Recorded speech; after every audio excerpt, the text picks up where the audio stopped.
Bonjour à toi. Dans cette petite vidéo, laisse-moi te montrer la voix de Blue Giant. Le géant bleu, pas le vert, le bleu. Ho ho ho.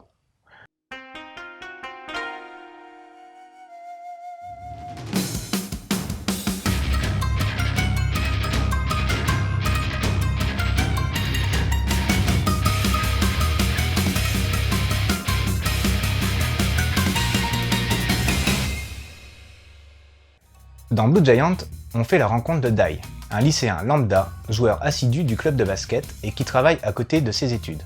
Mais ce n'est pas le basket qui le fait vraiment vibrer. Lui, c'est plutôt la musique son trip. D'ailleurs, il a commencé à la pratiquer au collège avec son pote Shuhei. Un jour, celui-ci a décrété qu'il fallait qu'il s'ouvre à d'autres styles de musique que le rock. Alors il a acheté des CD de célèbres jazzmen. Ok, pourquoi pas après tout. Vers la fin du collège, Dai suit son ami à un concert de jazz dans un petit bar. Et là, autant son pote veut se tirer car finalement en live ça lui plaît pas des masses, autant Dai accroche direct. Et pas qu'un peu. Résultat, depuis ça, il s'entraîne tous les jours et par tous les temps au saxophone, instrument jazzy qu'il a alors choisi. Son intention, devenir jazzman professionnel, et pas n'importe lequel, le meilleur.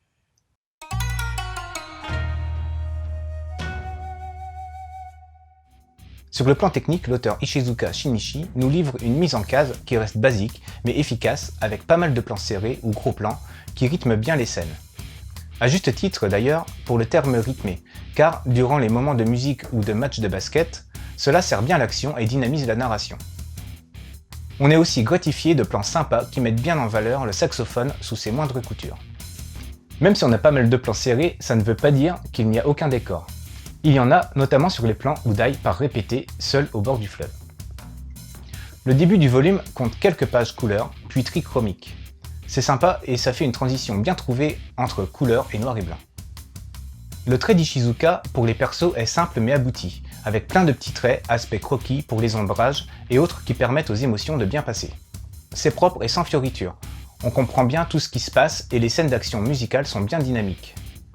Le trait est fluide, rond et anguleux à la fois sur les visages des persos, ce qui donne un aspect léger et en même temps sérieux. Le récit est agrémenté de petits flashbacks qui permettent au fur et à mesure de comprendre le pourquoi du comment concernant cet amour du jazz, sans trop pousser dans les détails non plus. À la fin du volume, on a droit à un flash-forward qui fait tiquer le lecteur et lui donne envie de savoir la suite tout en donnant des indices sur le potentiel devenir du jeune homme. On trouve disséminés ça et là et sur quelques pages de chapitres des références à des titres musicaux pas forcément jazz. Les onos japonaises sont présentes avec une traduction accolée. Nickel.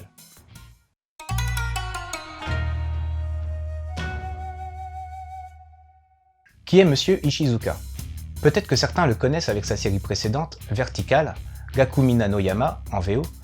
En effet, l'auteur est un féru d'alpinisme, activité qu'il a étudiée et pratiquée avant son métier de mangaka. Sa première série lui a d'ailleurs valu des récompenses, notamment pour son aspect réaliste dans la retranscription de l'univers de l'alpinisme. Ici, il s'essaie à un autre univers, la musique, et il tente donc de retranscrire le rythme et le cœur du jazz au travers de ses dessins. Et le but est plutôt bien atteint pour ce premier volume. On suit Dai dans sa vie de tous les jours et on voit comment il concilie son amour du jazz avec ses amis, son boulot, sa famille. Et c'est pas toujours simple d'aimer quelque chose qui est en dehors des normes sociétales quand on est un ado. On est raillé et incompris d'un côté, et d'un autre, ça permet de faire de belles rencontres, comme celle avec le vendeur du magasin de musique.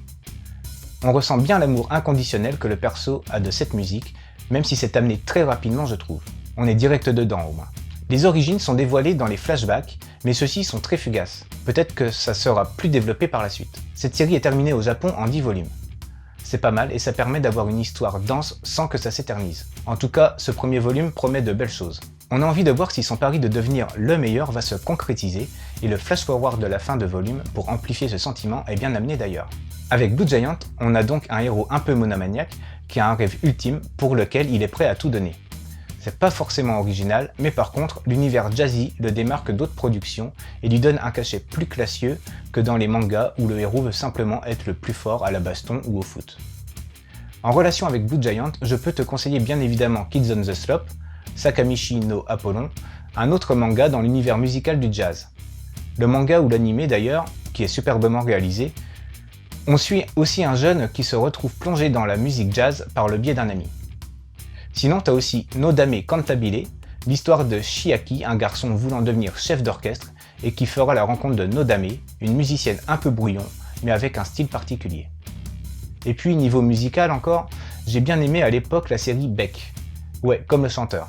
Elle va te narrer l'histoire de Tanaka Yukio, un lycéen un peu bidon qui va, petit à petit, s'épanouir en devenant chanteur et guitariste d'un groupe de rock. Voilà, c'était Jason, j'espère que cette petite chronique t'aura donné envie de lire Blue Giant.